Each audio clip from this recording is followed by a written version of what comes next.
إلهكم إله واحد فالذين لا يؤمنون بالآخرة قلوبهم منكرة وهم مستكبرون۔ تمہارا خدا بس ایک ہی خدا ہے، مگر جو لوگ آخرت کو نہیں مانتے ان کے دلوں میں انکار بس کر رہ گیا ہے اور وہ گھمنڈ میں پڑ گئے ہیں۔ یعنی آخرت کے انکار نے ان کو اس قدر غیر ذمہ دار، بے فکر اور دنیا کی زندگی میں مست بنا دیا ہے کہ اب انہیں کسی حقیقت کا انکار کر دینے میں باک نہیں رہا، کسی صداقت کی ان کے دل میں قدر باقی نہیں رہی، کسی اخلاقی بندش کو اپنے نفس پر برداشت کرنے کے لیے وہ تیار نہیں رہے، اور انہیں یہ تحقیق کرنے کی پرواہ ہی نہیں رہی کہ جس طریقے پر وہ چل رہے ہیں وہ حق ہے بھی یا نہیں۔ لا جرم ان اللہ يعلم ما يسرون وما يعلنون انه لا يحب المستكبرین۔ اللہ یقیناً ان کے سب کرتوت جانتا ہے، چھپے ہوئے بھی اور کھلے ہوئے بھی۔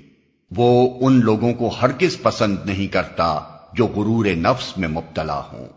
وَإِذَا قِيلَ لَهُم مَّاذَا أَنزَلَ رَبُّكُمْ قَالُوا أَسَاطِيرُ الْأَوَّلِينَ۔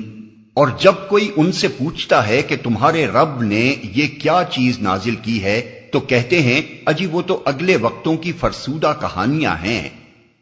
اور جب کوئی یہاں سے تقریر کا رخ دوسری طرف پھرتا ہے۔ نبی صلی اللہ علیہ وسلم کی دعوت کے مقابلے میں جو شرارتیں کفار مکہ کی طرف سے ہو رہی تھیں، جو حجتیں آپ کے خلاف پیش کی جا رہی تھیں، جو ہیلے اور بہانے ایمان نہ لانے کے لیے گھڑے جا رہے تھے، جو اعتراضات آپ پر وارد کیے جا رہے تھے، ان کو ایک ایک کر کے لیا جاتا ہے اور ان پر فہمائش، زجر اور نصیحت کی جاتی ہے۔ فرسودہ کہانیاں ہیں۔ نبی صلی اللہ علیہ وسلم کی دعوت کا چرچا جب اطراف و اکناف میں پھیلا تو مکے کے لوگ جہاں کہیں جاتے تھے ان سے پوچھا جاتا تھا کہ تمہارے ہاں جو صاحب نبی بن کر اٹھے ہیں وہ کیا تعلیم دیتے ہیں، قرآن کس قسم کی کتاب ہے، اس کے مضامین کیا ہیں، وغیرہ وغیرہ۔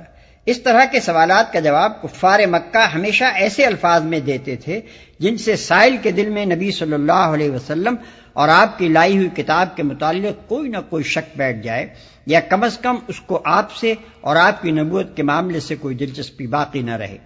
لِيَحْمِلُوا أَوْزَارَهُمْ كَامِلَةً يَوْمَ الْقِيَامَةِ وَمِنْ أَوْزَارِ الَّذِينَ يُضِلُّونَهُم بِغَيْرِ عِلْمٍ أَلَا سَاءَ مَا يَزِرُونَ۔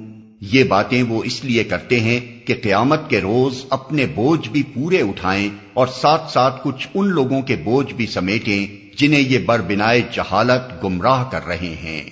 دیکھو کیسی سخت ذمہ داری ہے جو یہ اپنے سر لے رہے ہیں۔